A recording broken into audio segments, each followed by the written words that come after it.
Hi, it's Radiate Life. This is for Radiate Life with Lorelei, and this is Lorelei. And I wanted to come in. I'm going to do a video, and there's a number of things that are wanting to come in and to share with you. And I just really want to say that, I'm closing my eyes because I know a lot of people like to see things in person, and I guess once you get to know me, that I'm much more open and free. Like I have to be in a really, feel like really safe in an environment and community environment and group meditations and drumming and going to places where we're learning how to connect with our intuition, and we do intuitive readings for each other. And of course, with this time of COVID and pandemic and just really being normally very busy with 3 teenagers and all of that goes on, it's been a time of us really coming together and learning how to be with each other with, I'm going to say, without a lot of outside influence, but of course we know through technology there is. So I wanted to come in here today, and I'm going to move as quickly as I can, and just really, I also want to share with you some of the behind the things that I do, because though my ashram has truly been my home with my family and teaching myself and my family about First Community, and continuously throughout my life and my partnership with my sacred flame, we release layers and layers and layers of things, and we think we're done. We have more and more layers and layers, and this has been 20 years of layers. We celebrated our 20th wedding anniversary, and it was May 20th, the May 20th, 2020. It was also the 20th week. So what comes to me now is I just want to say that me and my own twin flame, myself, at the end of the year, what happened was there was a teacher that I had, and one of her gong meditations, healing meditations, her frequencies, the energy, right? When you get in it, it's dynamic. It's not just like you play it once. It's intentionally created music. And I myself personally have been using intentionally created music since January of 2000.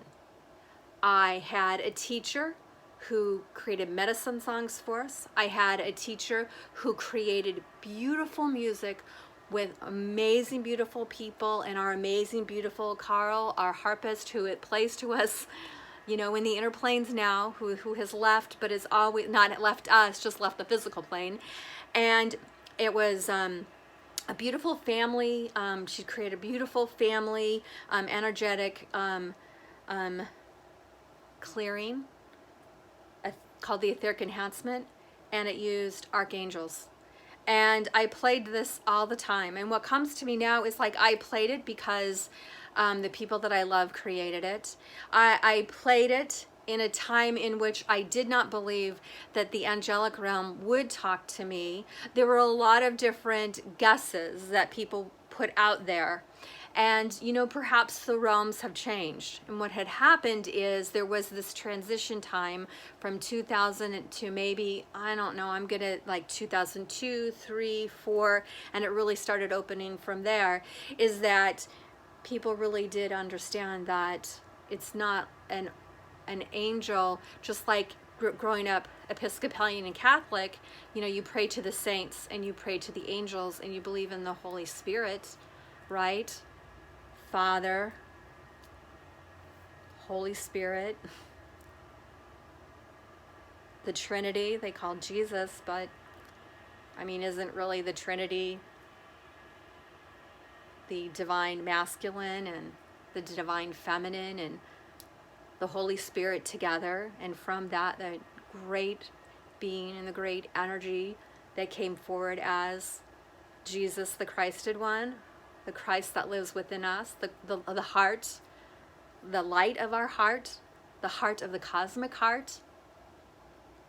So that's kind of what comes to me now, just to share in that moment and to bring this forward and say that it has been not an emergency, but it has been a great awakening, and that we have definitely done more, become more involved in caring for those around us, especially the our older citizens and our neighbors, and amazing things have happened.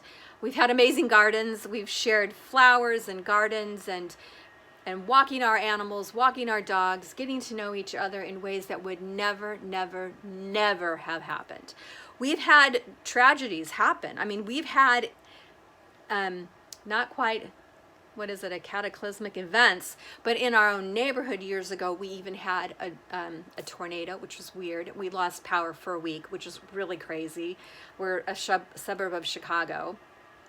And during that time, you know, we shared generators, right? We just had a generator. We shared it. We took turns keeping our food fresh. We took turns playing in the streets because there weren't a lot of cars going anywhere, right? So there are these other events that have happened, and normally it's because something happened and it was a time in which we physically saw the need, right? And same thing with what's happening now in our world. But you know, there have always been people everywhere who've always felt a greater need before people see it. They've seen a greater need, whether it's something within themselves or with other people.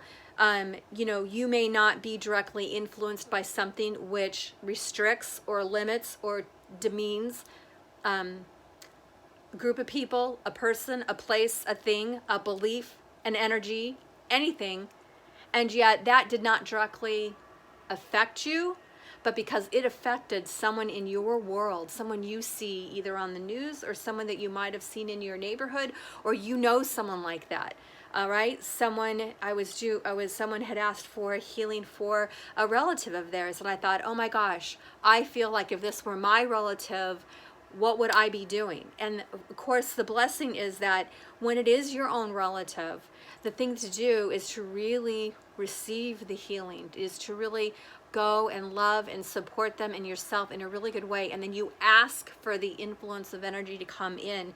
You sit in the circle, right? So imagine we're all in a circle. And when I went to Hawaii on a retreat with my spiritual teacher and my husband in 2000, actually it was 2001, right? Would it be 2000? Yeah, it was like 2001. We had a beautiful ceremony in which we would place somebody in the center, and then we would form a circle, and we would put our hands up, and we would chant mantra, and we'd send our love and light to that person, and that person in the center would receive that, right? So in order to really receive that, like the analogy always is like a massage therapist. You can do self-massage, right? But you can't massage yourself in a way that gets you out of your body, right? So we put everybody in the center so that they could really receive that energy. And when I go to the Hindu temple and I watch the people, that beautiful families and the beautiful devotees that go there, and I watch them do different things, and different rituals and different things, and I try to, like, there's kind of a language barrier, and plus, you know, it's I don't know if you've never been to a Hindu temple, it's like nothing you've ever seen, because I grew up in a church. I grew up in Episcopalian and a Catholic religion, and I'm going to talk about that in a moment. But those are my two things. Like, I grew up in very traditional religion, and yet I fell in love with the Hindu religion, and chanting. It was a bridge to healing my heart. I lived in a Hindu community for a year. But anyway, regarding that is the religion that I grew up and I threw myself into and found so much joy and beauty in it. But there was the religion itself, which I'm like, you know, what would Jesus do? Like, I really love that. So I love the Trinity of the masculine and the feminine aspect, and the holy fire coming together to create. To me, that's the Trinity. And to me, living in the light of Jesus, the Christed one, is where we're to be. And there have been many different reasons why, without going into that, people have not believed, regardless of what someone else told, but what they believed, that it was not possible for them directly to be in contact with the source of all creation. And yet those that have been brave enough to say, and maybe it's not even bravery, sometimes it's just a matter of, I didn't have that belief. I don't have to unpack that belief. I've always had the belief that just as the sun glows and just as the air is here, the spirit that breathed life into me always has access to me. How could it never have access to me? It created me. You know, my children, you know, the children that we bring, have brought grace through and created a body for them and with them, created that body with them and brought them into this world, though it is theirs and theirs alone, that my husband and I brought through this essence of physicalness here that brought through that. How can I not know that, right? How could the Creator not know me? How could I not know my own child? How can I not love my child and want them to grow, and I don't want to hinder them, right? I wouldn't want to do something that wouldn't allow them to fully launch themselves, as we say around here. It's up to them to launch themselves and to land themselves. And you know, we're helping with the launching. We're helping with the infancy and the childhood and the teenagehood and the young adult and everything all the stages of growth they need. You know, we're like a buffet here. We're providing that, but it's up to them to more and more step into that. And we don't feel that it's for us to put on our beliefs on them, but it is for us say, now that you've had so much experience in life, it's time for you to create your plan. And what you're really saying to them is they're creating their plan for their life. And speaking of creating plans for our life, one of the things that I wanted to share a little bit here is this is a jar with seeds in it, and I have a community called Blooming Families, creating new possibilities. And so yeah, it's absolutely the whole concept about really life is about what we plant. And you know, how many people say, I want things to be different, but I don't see how they can. Well, then pick a flower, pick a vegetable, pick strawberries, pick an herb, pick something that you can actually grow and give to people. Bless it, say mantra with it, say, I love you, I love you, I love you. That's paint rocks and put them out in nature. So something that came to me that I'm going to develop is that I have definitely been committing myself to this next, starting in 12 weeks as we move towards winter solstice and everything that's coming forward, is really allowing myself some of this time to anchor in these ideas into some kind of physical form, so that there can be classes, so that you can understand a little bit more about what I do, that you might want to come in and be a client. And of course, I love to give generously, because I know sometimes you will just tune into a video and it'll be at the right place at the right time, and it'll be exactly what you needed to do what you needed to do. So I give it freely. I give it freely, and I cast those seeds far and wide, and wherever they can flourish. Because you know what? People have done that for me. Consciously and unconsciously, I have benefited from the generosity of many, many generations of people. And it is a great love and passion to give that. And really part of this generative energy and receiving that energy as well graciously is because there's so many patterns that have been involved in our own mass consciousness, no matter where you are on earth, that have to do with when we received, we were manipulated. When we received, we gave away our power. So we stopped receiving. And so I have some things that are coming up in ways that I was taught, and I didn't realize what was going to happen. But here's the beauty in that, meaning there were things that I was taught, and I did them again because I had a teacher that said, when I create my life and I want to make sure that I do the most powerful and effective things, this is what I do. And so you just kind of collect these things. And I fortunately had a lot of encouragement to really seek more teachers and learn and integrate and pull together. And now is really a time, like I'm raising 3 teenagers, and this has been more than I ever could have imagined, in an amazing way.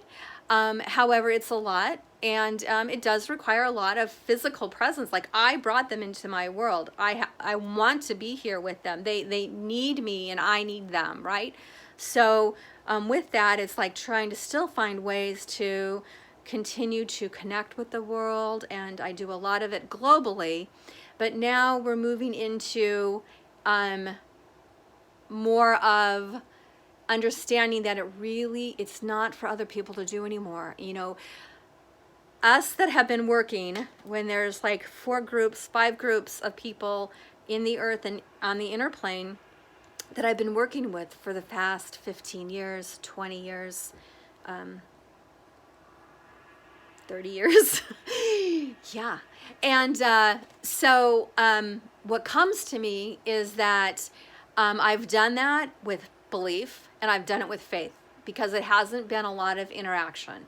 I've benefited from it. My children have benefited from it, but it does seem like every time we reach a new understanding or a level, there's more that's coming. There hasn't been a big like, okay, kick back and rest and eat bonbons and, you know, let the world go by. Let someone else take care of it.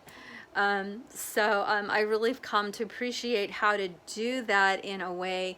The key really is giving and receiving. And the key is really about transforming energy, in the fact that I can't control the energy that someone else has. Like, I'm driving my car, and really what happens to me is that I will come to a full stop, I will check, and I will go. Now, I'm not overly cautious and I'm not overly aggressive, but I am consistent. And I send out the mental message, look, you know, we're going to obey the traffic laws, we're going to work together, and we're all going to get to where we get to safely, and it'll be in divine timing. I mean, every time I get into my car, that is what I do. It's because it's just kind of my time, and I've done this for 25 years. So when that happens, I notice a lot of things. I notice my perception and intuition is very active and focused. And very often I will see, I call it kind of reading the traffic, where I will see what's going to happen. Or I will see the lines of probability, and that I will put myself in a place to be safe. I will put myself in a place maybe where I'm over in a slower lane and I'm giving lots of room between other people, but there's nothing visibly that says that. I can't see that, right? But I've learned to trust my inner guidance. I've learned to trust that, and I've learned that it can really be an amazing way to get from point A to point B by building it in with lots and lots of awareness, lots and lots of joy, and lots of I want things to work well for me and for everyone else. I know that I am not an island. I know that I'm connected here, and when I have to get out into the mass consciousness and drive my car or be present, I'm going to do it in a mindful way because it's good for me. I am not going to limit how mindful I am because others around me are not. It has just always worked for me, and it just always will. And I came into that, and I think it's really important. It's something I do try to tell my kids. So I just want to say a lot right there, but it was, so the invocation, and one of the invocations that I did was really about my own safety and the safety of others, and it has to do with right thinking and right actions, and that any energy sent to me, be it transmuted into positive and beneficial energy to me, and I have an energetic field. It's not a barrier, it's not a wall, it's not a block. It is a living, breathing extension of me that is intelligent like our immune system, that can give me information. And sometimes I have to receive a little bit of that anger so that I can taste that flavor, so to speak, is what my inner guidance tells me. So when I started using this invocation to say, what can it do? There's a part of doing it because I'd never heard of anything like that before. And the more and more I did it, the more and more I wanted to, the more and more I wanted more, and the more I started doing things like playing the etheric enhancement CD. We bought a new house, we put it into our basement. We bought a new house. The people who sold us the house at the closing, this was like many years ago where you actually had to go, they said, oh, you know, we hope that the angel that's in the kitchen gets to stay because she's really nice. And my husband and I are like, what? Of course, my husband and I, we had gone to an area that we wanted to live, something that we both had enjoyed. And so we went around and we were in the car chanting mantra to remove blockages so that we could have a place in this area to to be. I'd totally forgotten about that till now. So that's kind of how deep it gets. That's kind of like, well, let's try it. Why? Okay, so I'm wearing these earrings today. I'm going to come back to the seeds in a minute about manifestation. So I'm going to kind of go on another tangent here, but so okay, so my teacher told us, like, my husband and I were married, we'd saved up money, we wanted a house. He's like, okay, hey, how about you do mantra, finding your home. So we did mantra, and what happened was we couldn't find any homes in the price range we wanted. We found a lot of homes, but they were like falling apart. I walked into this one home we were looking at. Now my husband sees this, you know, in his mind, this whole dilapidated place that we could get for a little bit of nothing, and then he would go in and fix it up and all that.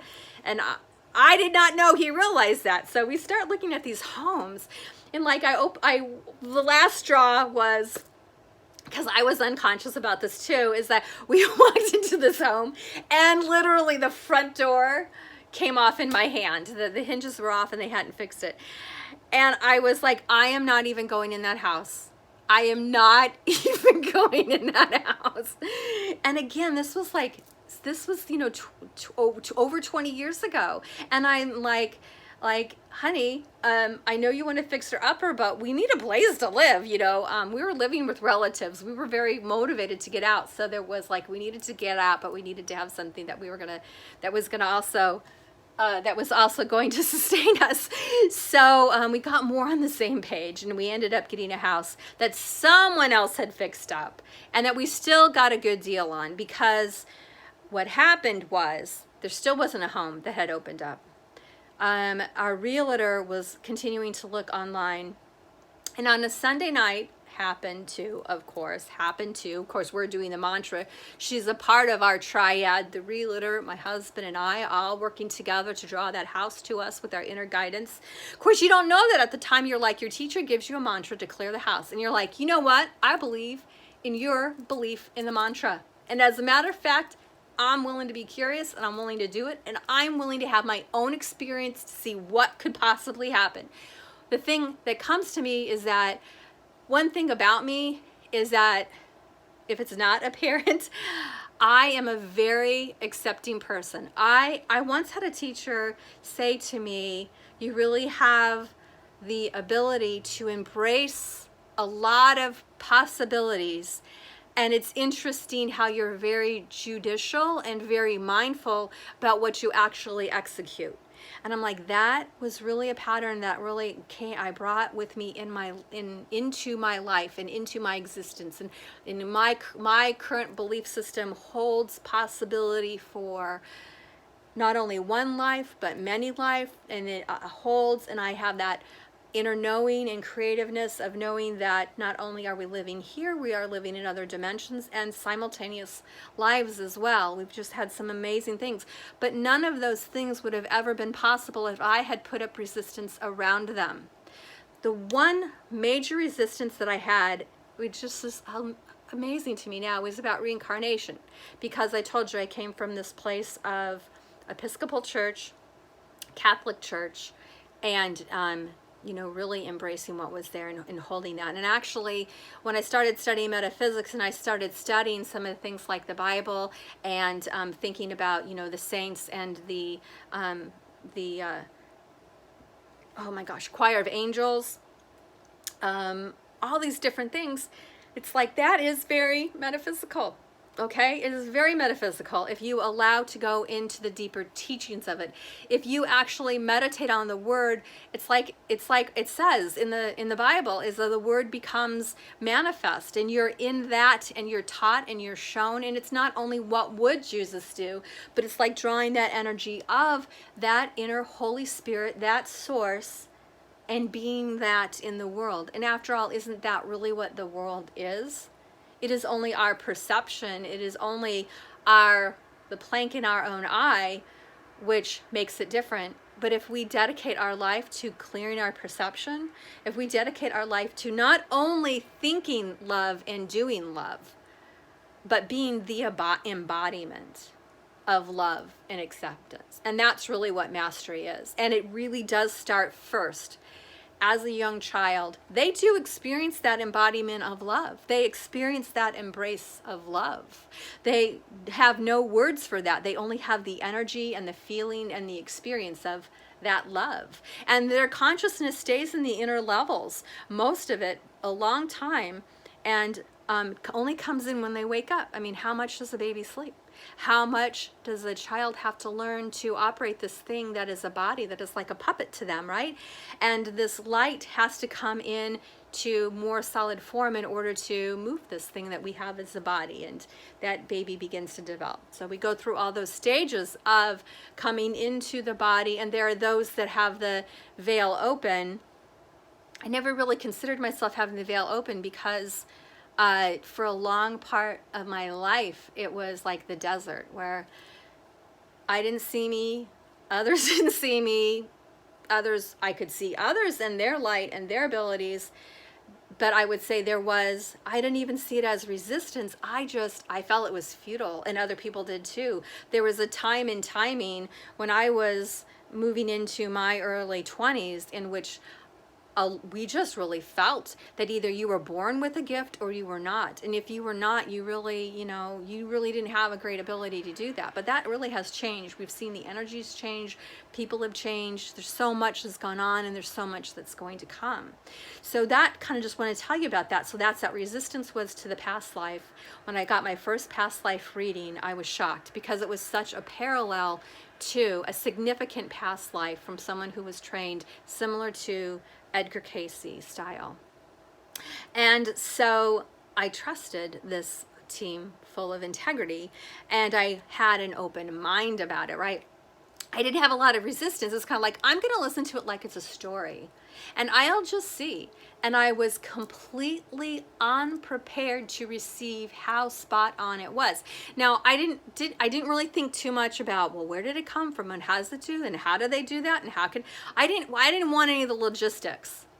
Okay, if you're going to offer me a piece of chocolate cake, I just want to taste that cake. I want to taste it for myself. I want to taste that sweetness and the texture and the mouth bite. I want to smell it. I want to just enjoy it. Infancy. I just want to breathe it in. I just want to eat it. I just want to savor every bit of it. Right? Don't tell me where it comes from. Don't tell me the ingredients. That will move me from the experience of it into my mind of it. I don't want my mind to grow, because then every time I go to eat that chocolate cake, my mind is going to step forward and go, hey, we've had this before. It tastes like this. Or how about you don't like chocolate cake? And your mind steps forward and says, hey, we don't like chocolate cake. I'm like, wait a minute. I don't know. Maybe we do like chocolate cake now. No, we don't like chocolate cake. I say to my kids, they love chocolate cake. I'm the one that's not so great on chocolate cake. But I'll say this before I go into the story a little bit more, is that my first teacher, a spiritual teacher, she was only in my life for a very short period of time. I mean, it couldn't have been more than 6 to 9 months. And I didn't even know what a spiritual teacher was. I knew what a teacher was. I knew what going to church was, but I in this life had not experienced what it meant to have someone who had levels of access and just added more layers. To me right now, what comes to me is that it's like, I think about this and say, if you look at something take something at face value, as they say, it's like, something happens and you only see the reaction. There's the ocean makes a wave, and the wave radiates out, and that wave lands on the beach. And you go, oh, it's a wave. It landed on the beach. That's nice. Or you understand there's more things that go into that wave. There's more levels. If it comes down from source, which I believe it does, and there's levels of energy and things that are coming in, so then by the time that it reaches us, even this video, there's a lot that's gone on. And I'm going to tell you this morning, there's a lot that went on. I didn't come on and just flip this on. So I want to tell you that part of what has always been a part of me, and I'm just going to tell you what it is that I also was a party planner. And so I like to plan things. I like to create opportunities for people to meet. I like to create connections for myself. And a lot goes into anything that I do. It goes into when I'm there, what kind of people do I want to connect with? When I'm there, how am I going to make myself safe so that I can be that bright light so that other bright lights can see me? A lot goes into it. And I have a series of things that I've taught, and I've had a lot of different classes that I've taught that go into kind of layering that. And so many things fled my mind right now that I could do, but I'll just list a couple of them. Well, I mentioned the house, intentionally creating my house, and we took that to another level when we intentionally created our next house. And right now we're working on our next couple of opportunities, okay? Second of all was children, right? And bringing our family in, and we had children later in life. Like literally, we'd be raising, people see my husband and I came to accept it because, I mean, we are other than one other parent, we are the oldest parents in our neighborhood, and everyone else who has children that are our age are grandparents, our grandparents raising their children. So we have this really unique opportunity where we're raising two generations past. And we had a whole life that we led, like a whole another 18 years that we led before my husband and I met each other. I was 18, I had another 18 years before we met. We had a couple of years before we had our first, and we have 3.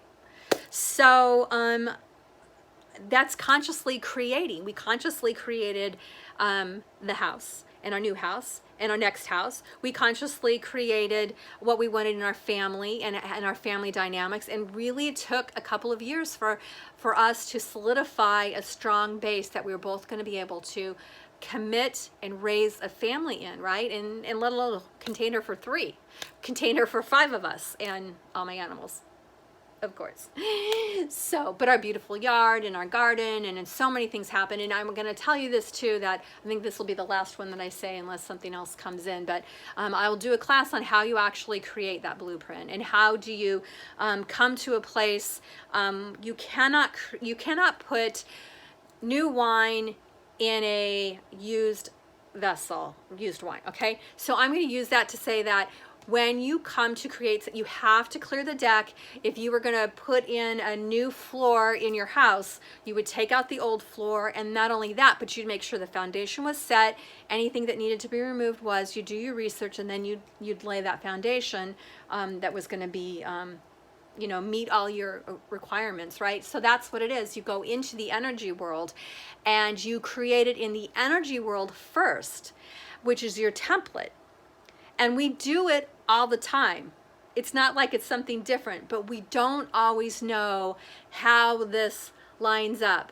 Like again, I can say, people shared things with me. Some of those things were valid. Some of them were not. Some of them doesn't matter. But I had to always remember never to give my power over to someone else, no matter how genuine and powerful they are, and how genuine and powered they project themselves to be. There is a difference between the way a person authentically is and a projection that they have invested in, which is often what we call our personality.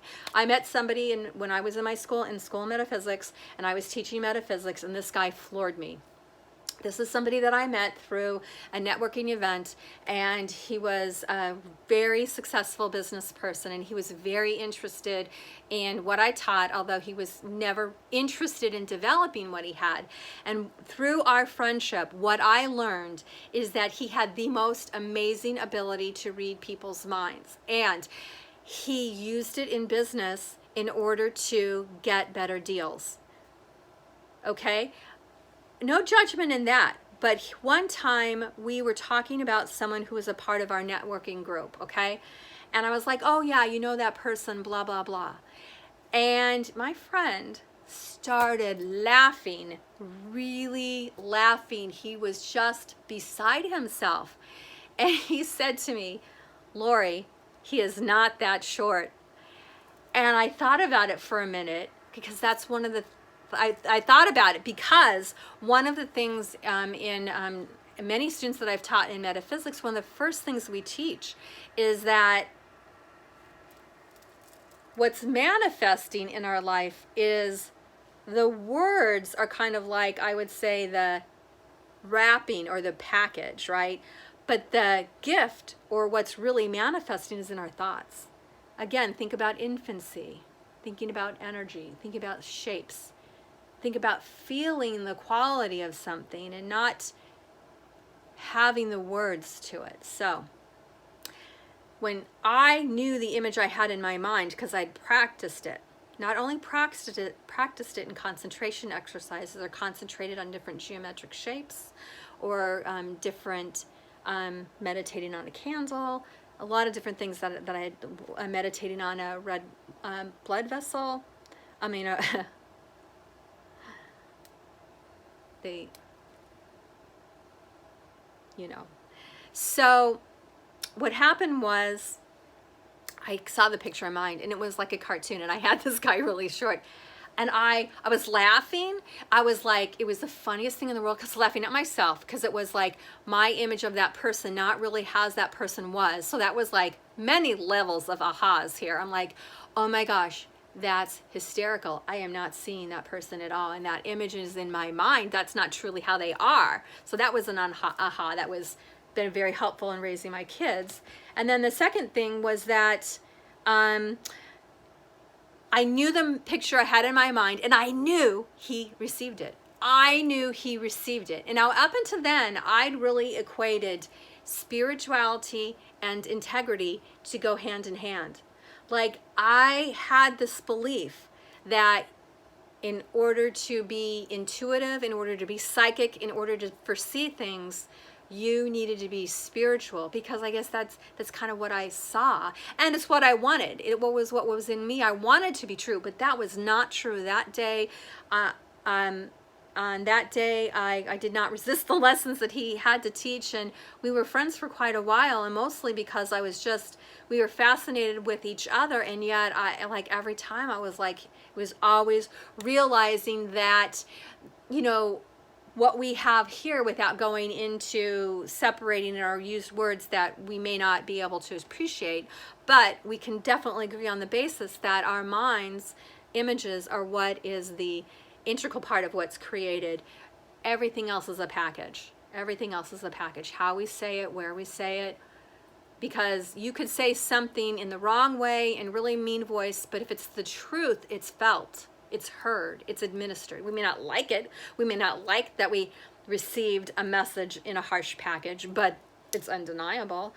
Maybe it's nicer to receive a package from somebody who's loving, somebody who cares about you, somebody that you absolutely know that they put your best interest first, and that they're the kind of person who wants for you what you want for you. So when I think of my spiritual experiences, when I think of myself as a teacher and a mentor, these are some of those things that go into it to collect this.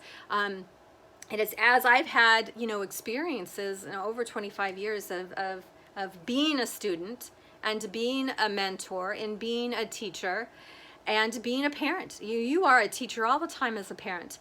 And we're very connected, and my kids are empathic, and my kids have their own gifts, and they have so many amazing things. We even received a reading once that said, yeah, you know, these parents are doing the very best they could, you know? And I'm like, oh, okay, that sounds good, because I know we're doing well for this particular one.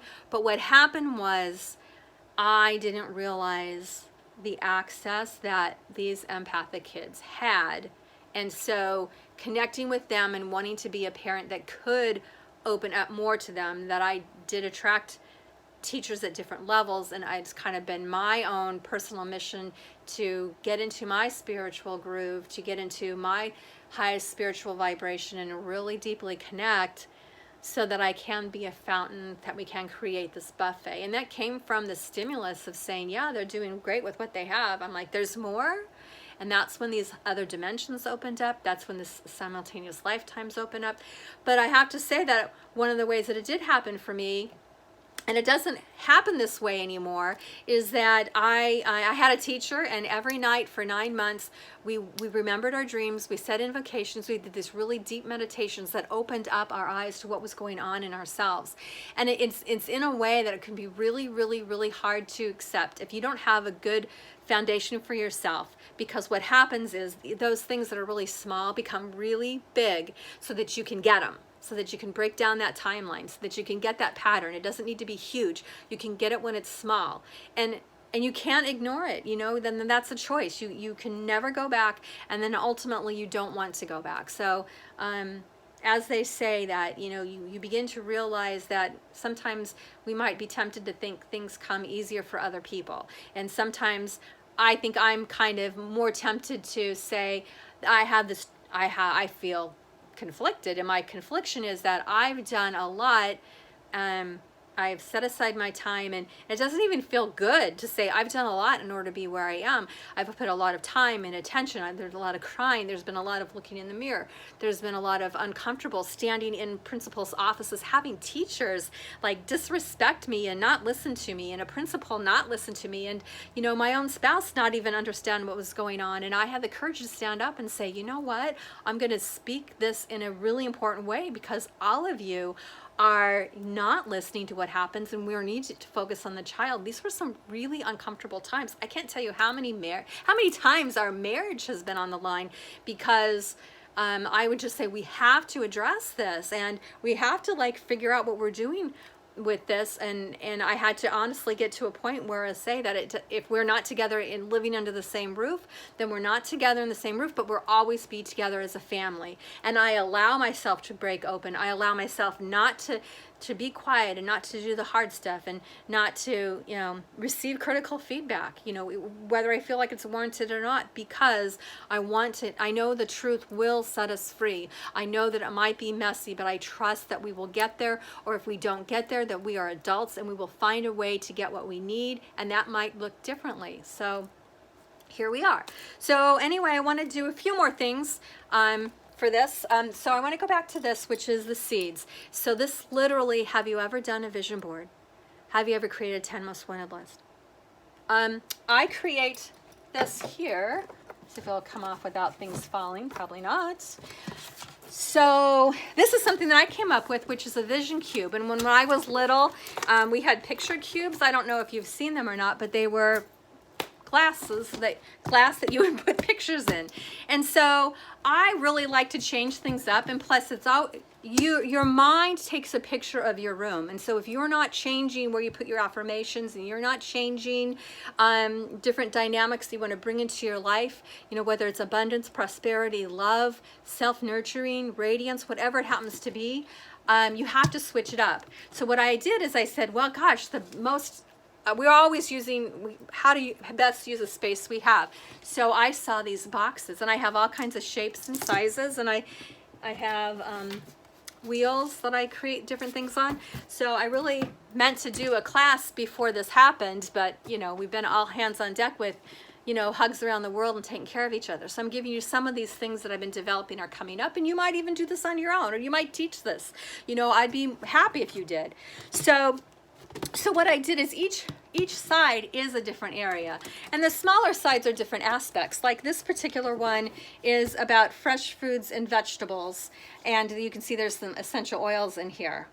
So that's about eating healthy, and I was asked to go vegetarian, not quite vegan yet, although I'm more vegan than anything else. But yeah, and so it was really an inspiration to say I could do it, and I will do this. So that helped me do that. And this one is about aligning my core values. Align the core. So the thing that gets us there the quickest is to align. If you can align with health, if you can align with personal integrity, if you can align with healthy choices, move to that center and there, and the other things will fall away. And anything that pulls on you or pulls you out of that, or what we might call the vortex, or your spiral, your pillar of light, whatever you might call it, you come back to health and whatever, in other many ways to handle that. It's just a pattern, but it's real, and as long as it's there and it has energy, it's something that needs to be considered and find a way to work with. So, oh yeah, so this started with a class that I took a couple of years ago. So my core values are reap life, understanding that I align with my core values. I align with my core values, not the world's core, mine. And mine include personal integrity, and mine include truth and honesty. And I hold myself most accountable with my children. Because as a child, growing up in a very typical household where people either didn't weren't aware how intuitive they and their kids were, or wasn't to their benefit for that. But as a kid, I remember saying things to my mom, and my mom was married 3 times, and she was going through beginning to separate from her second husband. And the only father I knew, he came into our lives when I was 6 months old. So I had said to her, are you and Dad getting a divorce? And she's like, no, of course not. Why would you say that? So here I am. And of course, she has no idea. But I'm like, they're going to get a divorce. And when my mom says, no, why would you say that? That's not good. So I doubt myself. So I'm like, oh, I'm wrong. Okay, now I'm wrong. So whatever whatever that was alive in me is wrong. Okay, that's wrong. That's not happening. Wrong, wrong, wrong, wrong, wrong. And I'm like, okay. And then, of course, 3 days later, she's like, we're separating, getting a divorce, right? So I'm like, okay, good to know. I was right. So right. True. Accurate. I was 9 at the time. Mom is not going to tell me the truth. Mom is not going to do that for whatever reason. So don't count on Mom if I have something that I am wanting to see if there's accuracy. So of course, with my own children, and by this time, and my children communicated with me, each one of them in different ways, and I with them, and different journeys and experiences before they ever got here. One of them 2 years before they ever came into, physical presence. The other one's more 9 months utero kind of thing. So with my kids, I am like, one of them showed me, gosh, when they were like, I want to say they were really young, like 3 or 4 years old. I said, that is a human lie detector or truth detector, right? So you might think, people go, oh, I'm a human lie detector, all right? So really what my child was seeking was truth. I want to know the truth. And in order to know the truth, it probably would be really good to know what's not the truth. So truth, not truth. Accurate, not accurate. Right, wrong. Left, right. Up, down. North, south. East, west. Okay? My child walks into the room and says, hey, Mom, tell me a lie. I'm like, wow, this is very interesting. I'm like, okay. I felt it. I'm their mom. I know them. We have history. We have this energy thing. And when my child tells me, Mom, lie to me, I'm gonna lie. I'm gonna really make myself believe whatever this lie is. Let's say I imagine myself eating an apple, and I say, I am eating an orange, but I'm apple, everything, tasting it, feeling the juiciness of it, the shape of it, the feel of it, the smell of it, the texture of it. Every part about it says apple, and I say, I'm eating an orange. Okay? So that's how you really get into, to really know the truth, get into a lie and really own it. Because what happens is, as we know, if you don't know, maybe today's the day you really learn, it's true what's always been said, and that is a good lie always has a little bit of truth in there, because we look for what's true. That sounds true. That feels true. Well, it does, but that's only 2%. There's 98% not true. So separate truth from fiction, separate the truth from a lie, doing without judgment, accurate, not accurate, the yes, the no, whatever you need to do. My child walks into my room and says, tell me a lie, and I own it and I do it and I say, okay, and they're like, all right, now tell me the truth. And I do the same thing with the truth, and they walk out and there's no explanation or anything. And I'm like, wow, mind blown. And I'm like, okay, I am like 110% committed that throughout the life of myself and my children, that I am going to be true north for them to the best of my ability at all times, anywhere, anytime. And so sometimes I have had to work, I've been working through things, and my child they just want to know, is it about me or is it about you? Should I be concerned or should I not be concerned? And part of that is about learning about personal boundaries. Okay, here it is. I'm going to be truthful to them. And they ask me about something that I'm doing or working on, and I say, or it might be a question that I don't really think in their point of development, that's not the question, right? To answer.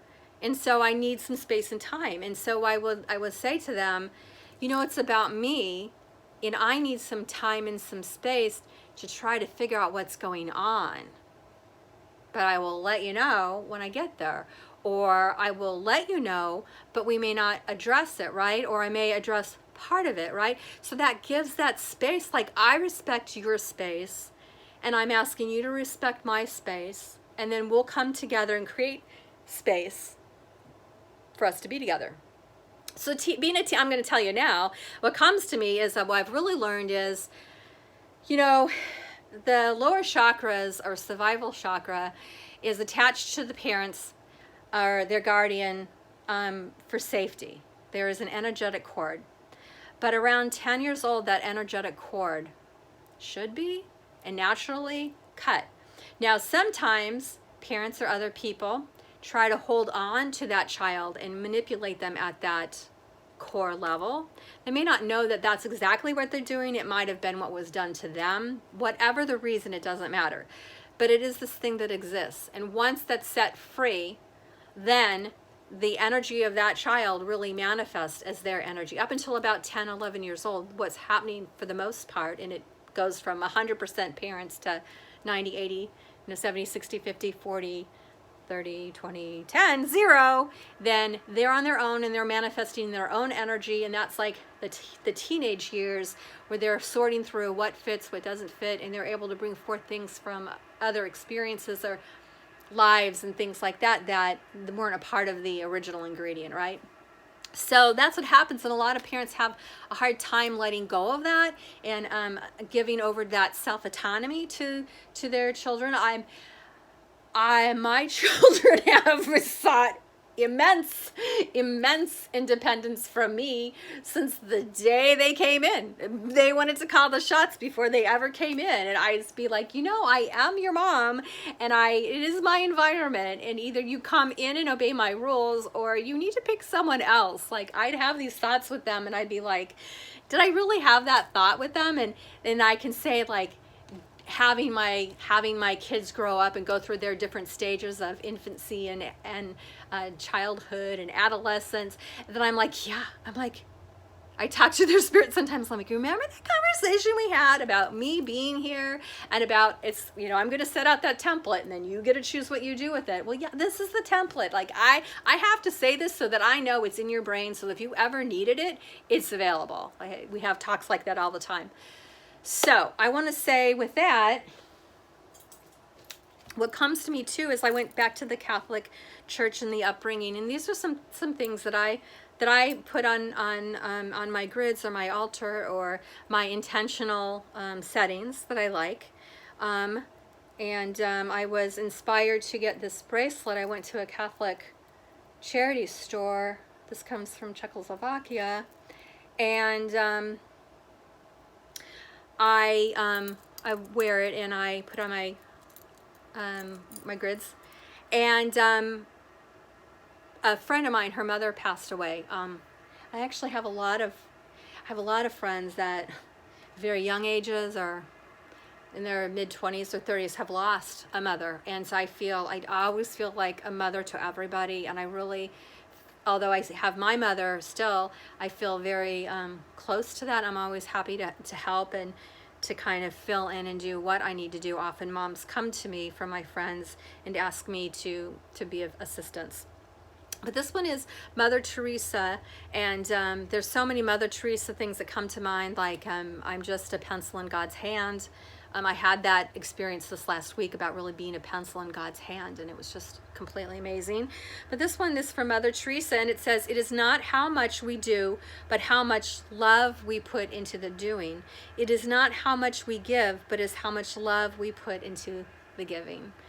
So I definitely feel like this was a message to be shared today, and a message for me today, because like I said, it's, parents and parenting, and, whether you have a partner that lives with you or one that doesn't, or you're a single parent, or you're raising your grandkids, or you're raising, other people, I mean, other beautiful souls and physical bodies. It's a lot. I mean, it really, really, it is. It's a lot, and that's your job. I mean, to take care of yourself and creating your family environment and connect with other people that can help you remember who you are, because teenagers like to form you in their image. So, yeah. So I just want to say that was really important about that. I want to tell you just a little bit about what happened. Um, a couple of things. Well, I'm going to tell you first the religious story, and see if I have time to tell you about when I had my eye operation. So if you already know about the eye operation, I'm tell you a little bit about that. I always look at it in a little different way.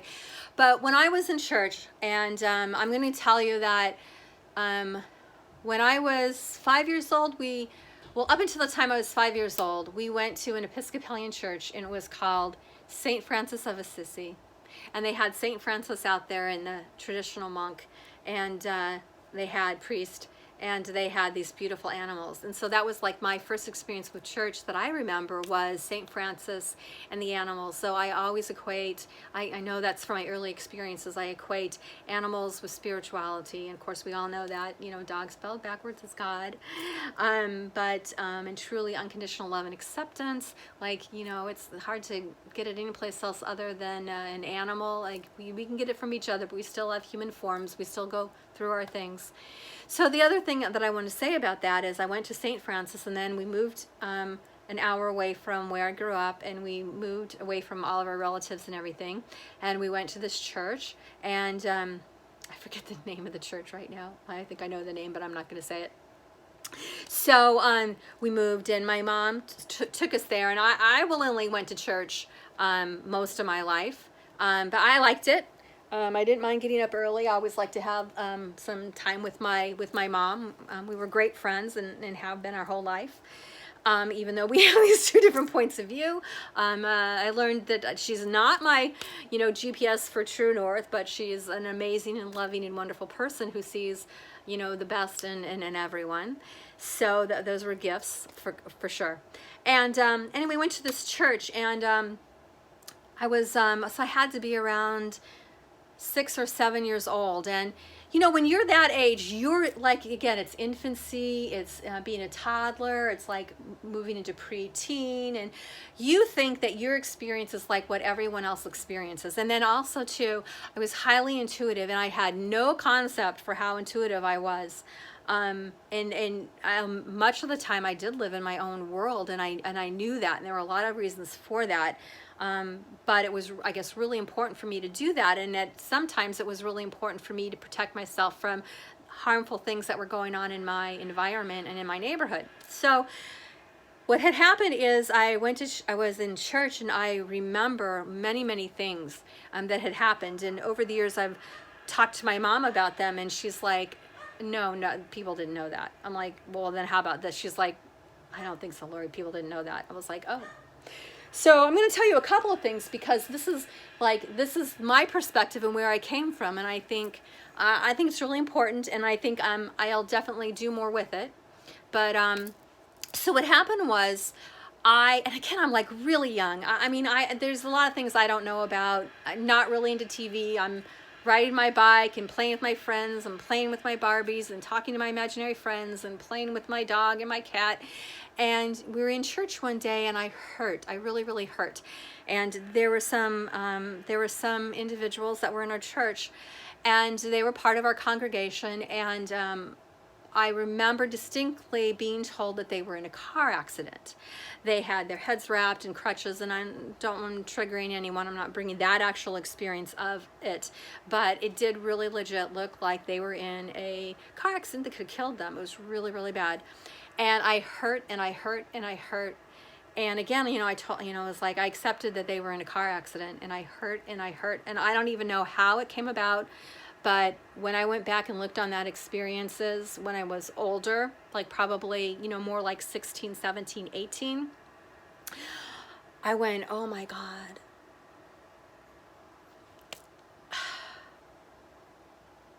People hurt them. People hurt them. They were not in a car accident. They were not in a car accident. And I didn't know about love. I didn't know about a lot of things. I'd never really experienced that other than my animals. But I knew people hated them. And I know people hurt them. And I cried. Because they loved someone of the same sex. And that hurt my heart. It hurt my heart to think that that would happen. That someone else could see another person and take out their hatred on them. And I was very, very young, and I knew nothing about same-sex marriage, like relationships. I knew nothing about, but I knew on that day that it was not a car accident that hurt them.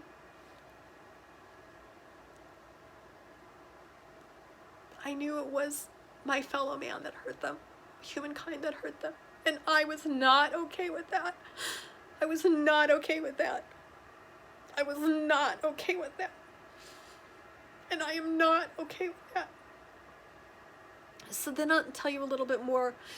So in our own church, again, as we stayed there longer, and again, nobody talked about this, but I was like, you know, this is the thing I like about the Episcopalian Church. So Episcopalian Church, especially then, is that the Episcopalian Church were the first to allow women into the priesthood. I mean, a woman could be doing anything, even in, you know, most religions don't even allow them to have higher roles, right? Responsibility. What? Authority? Who cares?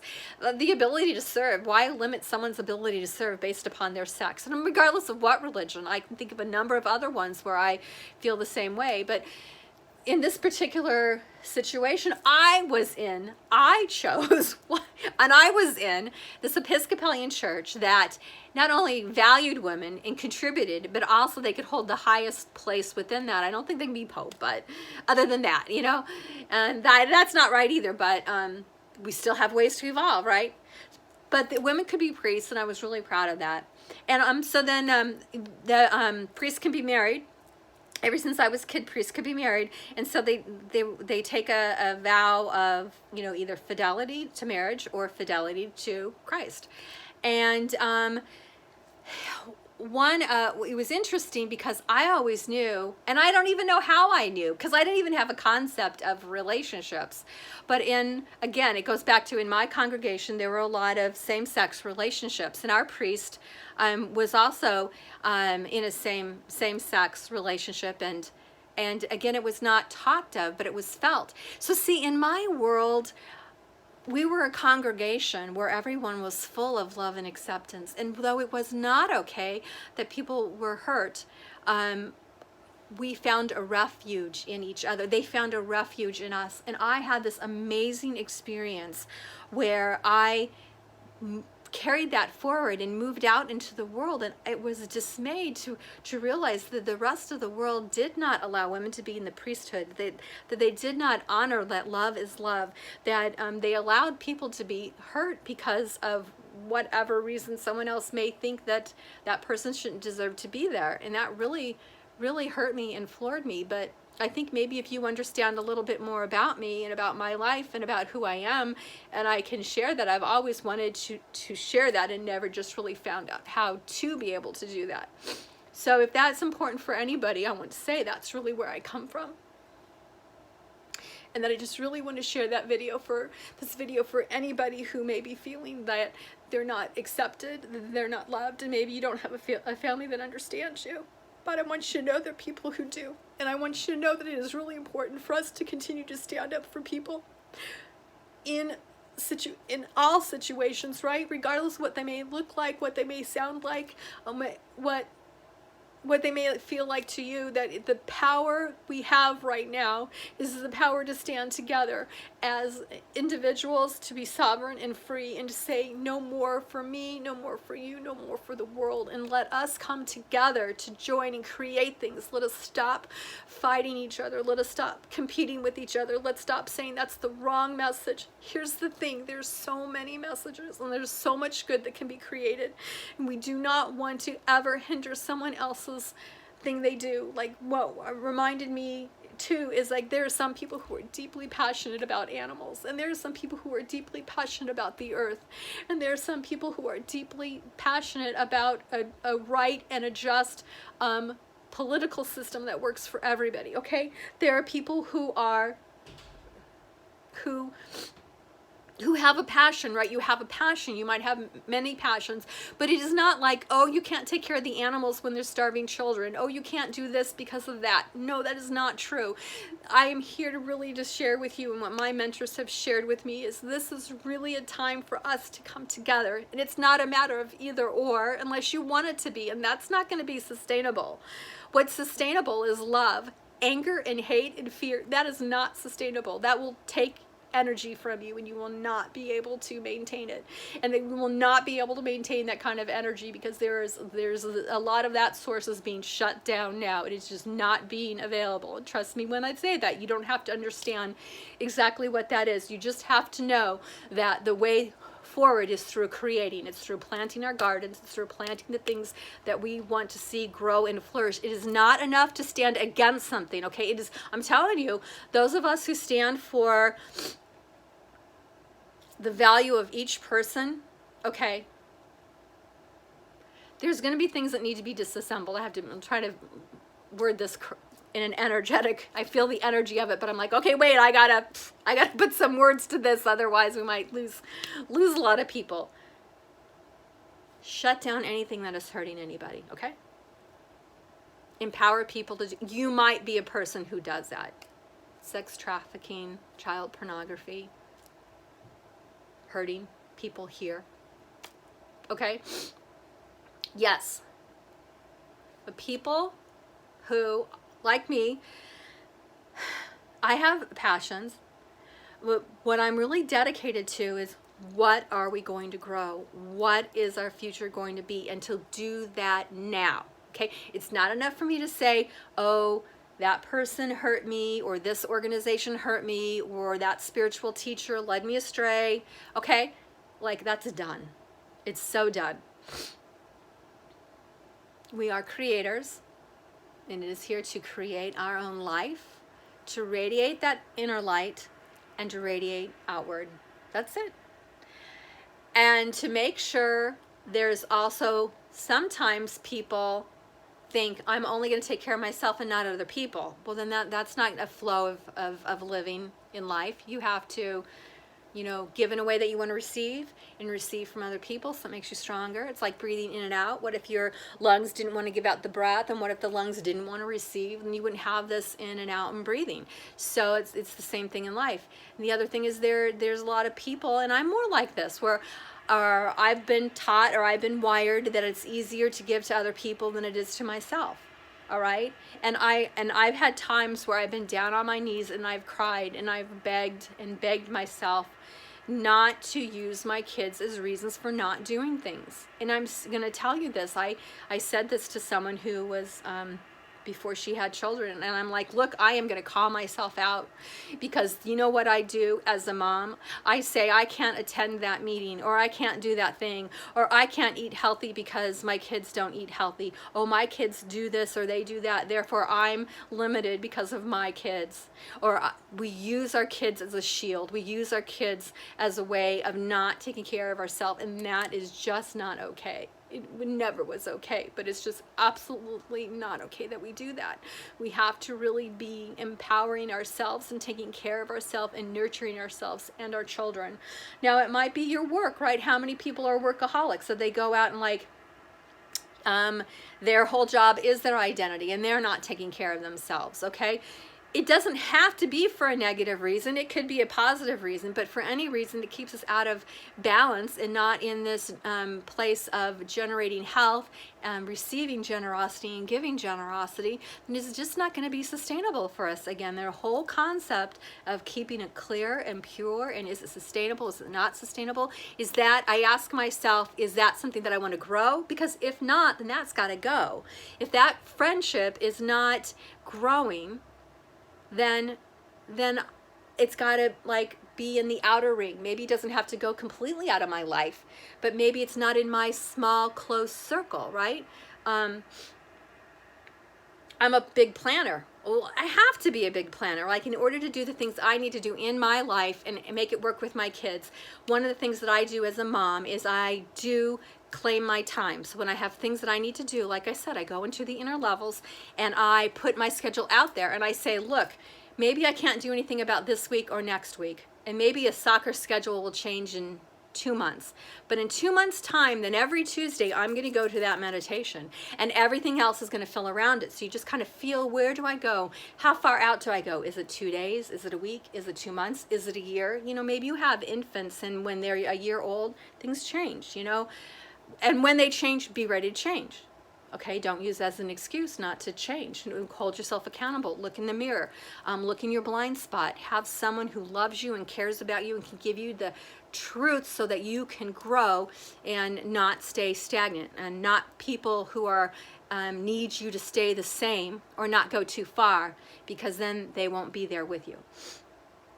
I think a lot of those old things are those are being swept away and going away. The other thing I wanted to tell you about was,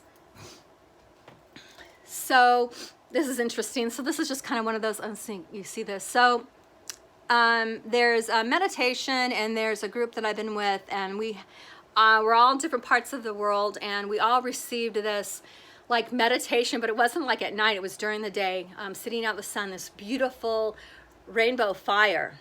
It was like a rainbow came in through the window, and I was meditating, but I had my eyes open because I was, you know, wanting to bring in the sunlight before it was sunset. And this beautiful rainbow marched up my arm and into my heart and into my body. Now, what had happened at the time also was that there was a teacher, and I had put in my application, and there was a spiritual teacher, and there was quite a lengthy number of things that was being required of us. And it's not about how much money you have to pay, it's at your frequency. It's like, is your frequency at a level in which you're going to be able to come together with a group and engage in the frequency and really help the world with it and help yourself with it. And so they had said to me, once your application is received, you will feel it. And I'm like, okay, great. You know how you know, get your taxes done, you put it in, or you get your paycheck, you're like, yes. I'm like, all right, I'm going to have that moment. Well, this fire, beautiful rainbow with my eyes open came in. I'd never seen anything like it. Came in, marched down my arm and right into my body and my heart. I'm like, oh, I receive, because I had just realized I sent that in, and I was just sitting there meditating, and then this happened. So I was like probably more receptive than I normally would to like golden energy marching in through me. And today I was looking more at my peacock feathers as I'm working in the inner levels, right, to put the finishing touches on my blueprint for my community in that. And here it is. Here's another one. I just noticed this today. And what I'm noticing is, see that golden ring around the peacock feather? That is exactly like the rainbow fire source. The rainbow fire source. So this, you can kind of see this one, is, so this one is my mandala, and that's that for 4 years I've been building my healing portal. Not myself, but right, one, and working together to bring this for moms and parents and teachers and mentors, radiating life. And I had a beautiful sister, a spiritual sister, who created that, energy portals. And so I'm adding this to it. And this is kind of what I do. Like, I'll come, and I don't want it to be kitschy, right? Everything has a purpose. And so today I was like, oh, the rainbow fire is what I'm really wanting to work with more. So I'm adding, and that looks like a peacock. And then I have the peacock feathers. So that's kind of how I build things. And this is a light that I have as well that also kind of looks like peacock feathers. So I just wanted to share that with you. Some things that are on my mind. There's a lot of things I didn't get to. But what I do is I kind of receive downloads. I receive things. I think about things that happen to me and I might want to talk about. And I just let it all go. And I'll set up little things around here. And then whatever I'm inspired to talk to, I do. So from my heart to your heart, I am going to end this. It's beautiful bells that my beautiful sister-in-law used for the first spiritual healing I ever received, and so I with great gratitude I received these and sent this to her in the inner planes. And this is another thing that came from her, one of our beautiful spiritual medicine people. We got together to send healing to my beautiful sister-in-law and learned so much about life and death and transition and inner planes during her, preparation for her leaving this plane, but not leaving the plane, just coming back in a different way. So it starts off with, so before you say anything, you say to yourself, I can do this. For her, it was literally getting up to walk, getting up to sit up, moving her arm. She'd gone through about 3 major things in my short knowing of her. And so before you get out of bed, or you have to face a situation, or you have to, whatever that situation is, whether it's emotional, mental, it's a spiritual. So I invoke for the strength of my loved ones. I invoke for the strength of my loved ones. I invoke for the strength of my loved ones. And I invoke for grandfather and grandmother, for Gaia, for Mother Earth, and for all the directions to restore strength in my body. I claim my relationship with this world is that this is a divinely ordered universe. This is a great universe. I send out my love and the love and energy of my loved ones on the outer planes and the inner planes and all totality of existence, so that heal those who feel chaos, heal those who are grieving losses, heal all kinds of changes. Any change that feels like loss of people, loss of house, loss of home, loss of job, loss of animals, loss of opportunity, loss of faith, loss of health, and replace that with the healing energy of divine order and divine grace. And so be it, and so it is. And I'll close with this and a picture.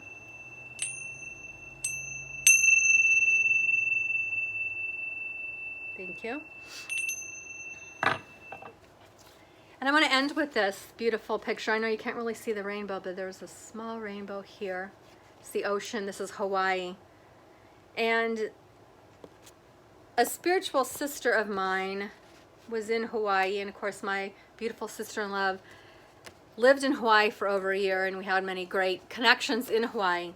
And this is a little bit of what my friend sent me, this picture, this beautiful spiritual sister, and she said, as you were telling me of the passing of our beautiful loved one, a beautiful rainbow appeared before me. It was brought to us while I was talking. And as difficult and as painful as this is for everyone, in her passing, I'm just sure she wanted us to know that all is well. And I continue to hold all of you in my prayers. So there are many things our loved ones can do that are possible. And though they may not be physically present in our life, can certainly be present in our inner life. And I certainly know this to be true because many people in the picture over here, this is still my wall of loved ones that have gone into spirit, and I just can't bear to take them down yet. So I was told I can leave it up until the end of the year. So I shall do that. Great love.